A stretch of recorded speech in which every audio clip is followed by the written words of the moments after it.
So to get the best performance out of your PlayStation Portal, well, first you want to make sure that you have the latest update installed, which will enable 1080p streaming that PlayStation finally decided to come out with after all these years. And they made it possible by upping the bandwidth ceiling for data transferring between the devices. Once you connect it to your console, press the home button on your Portal, and from the pop-up menu, scroll down to see if you can see max resolution. Change the setting option to 1080p high quality, and this alone is going to give you a massive boost to your performance and connection quality. If you don't see this, then head back into your Portal settings and make sure that you download the latest update. One of the biggest single improvements that you can make is connecting your PS5 console directly to your router via an Ethernet cable. Now, I'm fortunate enough that my apartment has cables running through the walls, so it is pretty easy, but honestly, you can get these flat Ethernet cables off Amazon that you can tuck in under your skirting boards, or you can run them up around your door frames neatly to keep them out of sight. Now, once you're connected, make sure that you actually go into your PS5 system settings and manually select to connect via LAN cable, because if you do have your Wi-Fi settings saved on your console, it won't always automatically connect via Ethernet, especially after you disconnect your LAN cable. If you were ever to move your console around, it will always revert to your Wi-Fi settings until you manually change it again. Now, the benefit that you're going to get here by connecting an Ethernet cable to your console, your router is only now going to focus on sending wireless packet data to your Portal rather than both your console and the remote player. But even with these steps implemented, your experience is going to come down to your home network signal strength. Now, let me explain.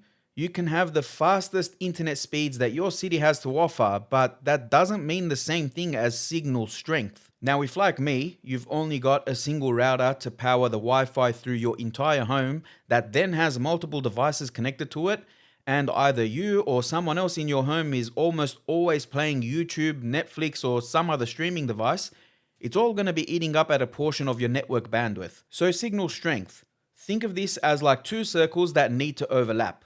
Your router's signal needs to overlap the Portal's receiver, and the smaller the overlap, the worse your signal strength will be. Therefore, the worse the streaming experience is going to be, and for most people with older routers or larger homes, that overlap just isn't big enough. Plus, the Portal itself has actually got an older Wi-Fi 5 chip, which there's a lot better technology available these days, so the signal performance is not going to be as broad as you'd want it to be. Now, the way to fix this is you either need to be closer to your router to get a better, stronger signal and ultimately a better gaming experience, or if you have an older router, you can upgrade that to a Wi-Fi 6 or a Wi-Fi 7. That way you will get a better Wi-Fi experience overall in your home. Alternatively, you can invest in setting up a mesh network system with multiple routers to create more access points throughout your home, which will strengthen your signal throughout. You can picture this like casting a giant net through your home that the signal can fully travel over, but that will easily run up more than the cost of the Portal itself. So if it's just for the purpose of the Portal, you would need to ask yourself if it's really worth it for you. Now, a tip that I can share with you to check if your Wi-Fi signal is strong enough is to download an app called Wi-Fi Man. This is a tool that you can use to map and scan your entire home to see the green and red zones of your network to know where your Portal will perform best. Now, the next tip is disabling HDMI link and HDCP in PS5 system settings. The theory is that your console is trying to output a HDMI signal and stream at the same time.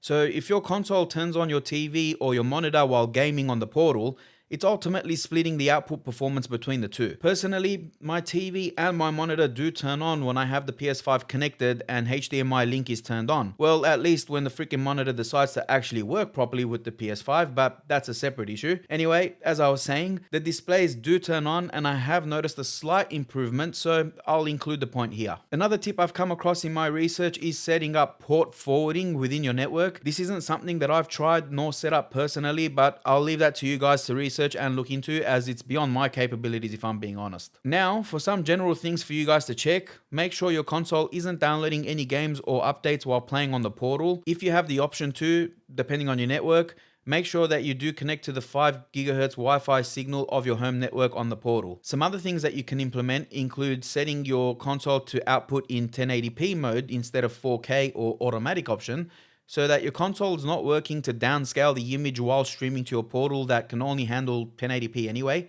And you can also turn off 120Hz mode as the portal's limited to 60Hz. And lastly, you can try turning off HDR and VRR settings if enabled, as again, the portal doesn't support these, and processing them on the console before sending the streaming signal can potentially cause delays. And that's pretty much it, guys. Thank you very much for watching. I really do appreciate it. Let me know in the comments below if any of these tips have helped, and if you've got any of your own that you think are worth trying, share it here so that others can give it a go. As always, drop a like if you enjoyed the video and subscribe to the channel for more long-term tech reviews and real-world tips similar to these. Thanks again, and I'll see you all next week.